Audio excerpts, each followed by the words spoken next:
Hey, this is Trish, and I am outside today. I'm actually outside my apartment because it's such a gorgeous day. It's turning into a very hot day. It's kind of a running joke around here in Mississippi that we have two seasons.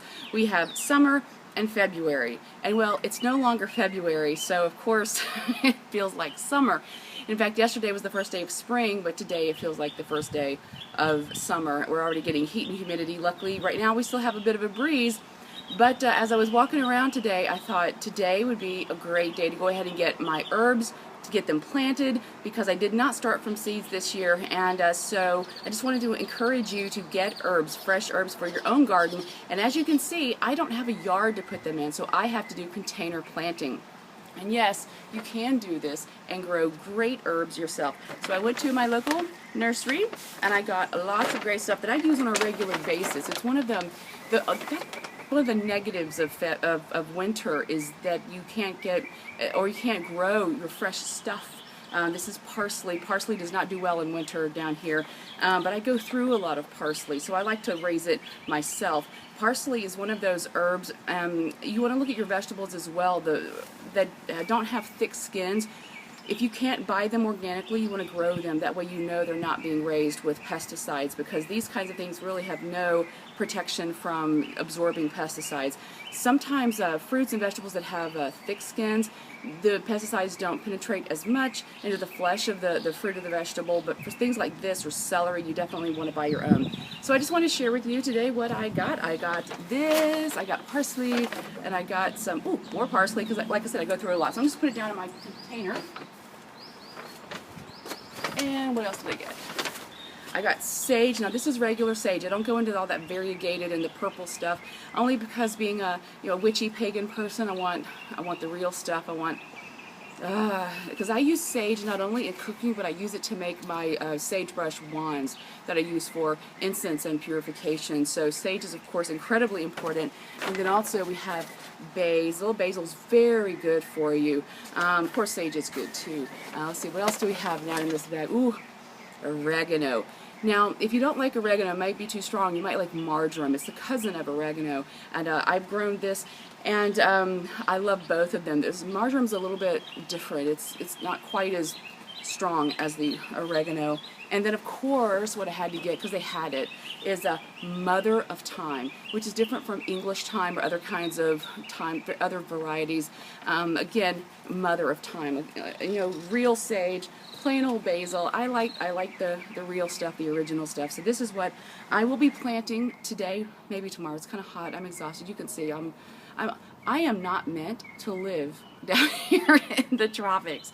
Irish DNA, it does not like the tropical climate. But I was told that they're going to be getting even more herbs this week, because we have an herb and garden fest coming up this coming weekend. It's a Saturday, so it'll be next Saturday, a week from now, and I'll try and film from that as well. So who knows what I'll be able to get herb-wise. Because you want to be able to cook fresh, you want to be able to grow your own food, because that way you know exactly what's going into it, especially if you don't have a grocery store that caters to organic foods. So you want to be able to know exactly how your food's being raised. And so all these yummy things, I do of course all our cooking, and so this has practical purposes as well, because again, sage brush wands for incense and that kind of thing, and purification. And then thyme, and then I get my bay leaf from a friend of mine. So I get local bay, because bay is a protected tree here, and so it's just do what you can to get herbs that you can plant yourself, so you know how they're being raised. And yes, you can absolutely container raise these herbs. Don't believe people that say no, they have to have full sun, they have to be planted out in full sun. These grow just fine on my balcony. This is an east-facing side over here, and they grow just fine. They don't get any direct light. It's all indirect light. But again, I live in the tropics, so just be aware of what side, where you're planting these, but you should be able to plant these in a container just fine. And in fact, everything I've planted has done great, whether it's dill, fennel, cilantro, coriander, they've all done just fine. Lemon balm, lemon verbena, they all do well. So don't be afraid. Get some little plants, plant them yourself in a container garden on a balcony like I am, or on a patio. Even if they don't get direct sun, they will do just fine if you take care of them. Now remember that these all started out as weeds, so if you give them too much love, you can kill them. These like to be, I won't say neglected, because that's not a nice word, but they need what they need, and they don't need what they don't need. So don't give them too much water. You can drown the root system. But you know, just look out for them. Take care of them. And this, living in a balcony, an upstairs apartment, not having a yard of my own, this helps me really connect to the earth, to get my hands down in that potting soil that is, of course, not made by Monsanto. You know, it just helps me. It keeps me rooted into the earth. Yeah.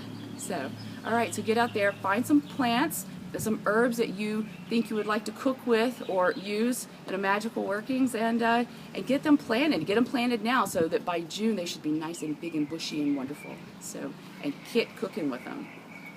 It smells so good. All right. I'll see y'all tomorrow. Bye.